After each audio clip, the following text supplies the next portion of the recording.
On passe maintenant à la fonction count. Count qui bien sûr son nom, c'est dans son nom, hein, ça permet de compter. C'est une fonction qui permet de retourner le nombre de lignes d'une table ou alors d'une colonne. Elle ne prend pas en charge les valeurs nulles. Par exemple, dans une table, vous avez des lignes avec des valeurs qui sont nulles. La ligne en question ne sera pas comptée lorsque count va agir sur la table. Et on peut la combiner en fait avec la fonction, la commande distinct. Initialement, la syntaxe de count, c'est select count. Si on veut compter toutes les lignes de la table, nom de la table, on met entre parenthèses astérisque from nom de la table. Et donc, si par exemple, on souhaite distinguer le nombre d'éléments différents qui sont dans une table, par exemple, si nous avons une table avec des montants et que nous avons plusieurs types de montants qui sont différents, on pourra faire select count distinct, la colonne par exemple des montants, et là ça va nous afficher ici le nombre de montants différents qui sont dans la table. Donc on passe directement à la partie pratique sur Workbench pour essayer de délier ça tout ensemble. Voilà, nous allons faire un petit test sur la page, la table Payment. Voilà, donc petite astuce, lorsque vous lancez en fait une requête, vous avez les éléments de la table qui apparaissent là, et vous avez également ici des commentaires, notamment des logs, des messages. Sur ce message, comme je vous l'avais dit la dernière fois, vous avez le nombre de lignes d'occurrence, c'est-à-dire 16 044 lignes.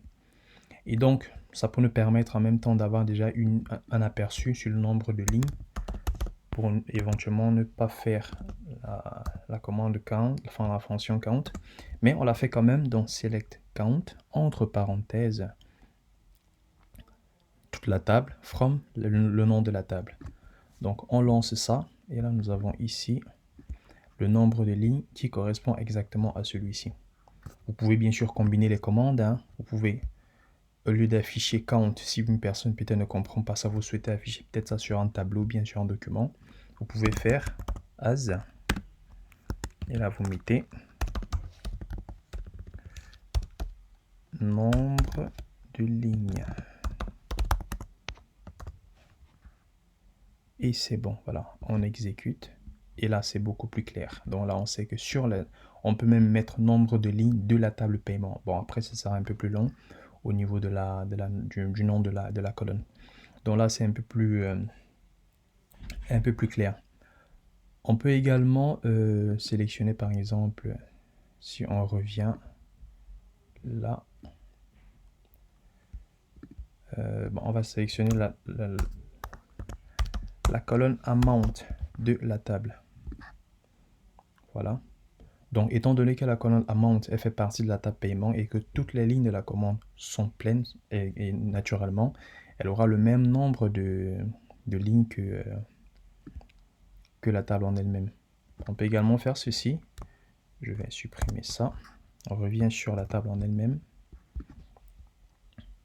Donc, on va se rendre compte ici que sur la table, sur la colonne amount, on a plusieurs types de montants. Donc, si on veut par exemple afficher le nombre de montants différents qu'on a, là on pourra utiliser ici la commande distinct. Donc on revient avec la commande précédente, on va mettre select count la colonne amount as le nom que prendra le résultat à la suite. Donc on va distinguer sur la colonne amount ici. Distinct, et c'est bon.